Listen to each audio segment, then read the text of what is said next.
तू आत्ता का रडतेस? आई असं काहीतरी करेल असं आयुष्यात वाटलं नव्हतं रे श्री मला.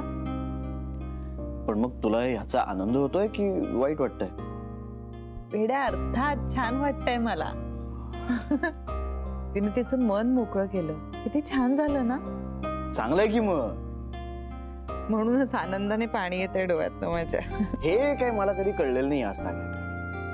म्हणजे ही रडतीये म्हणजे तिला आनंद झालाय की दुःख झालाय हेच कळत नाही मला. म्हणजे त्यामुळे मला ठरवता येत नाही ना की आता काय करायचं.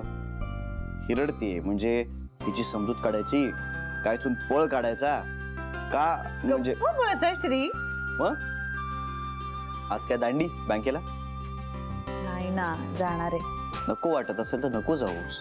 नाही नाही शेवटच्या दिवसापर्यंत गेलं पाहिजे. मला माहितीये बाळ आल्यानंतर तुला खूप सुट्ट्या हव्यात हो ना. जशी तुझी मर्जी.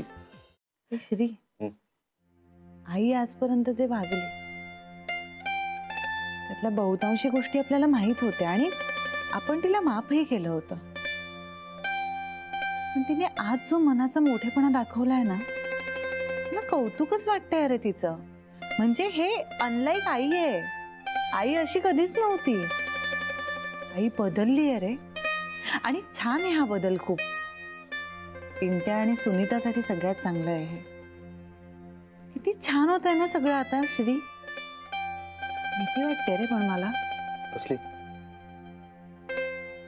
नाही म्हणजे हे आता असंच सगळं छान राहिलं पाहिजे. आता काहीच प्रॉब्लेम नको यायला असं वाटतंय. जानवी प्रत्येकानं आपापल्या चुकांमधून धडे घेतलेत. प्रत्येकानं. आणि माणसं बदलतात. पटलंय मला.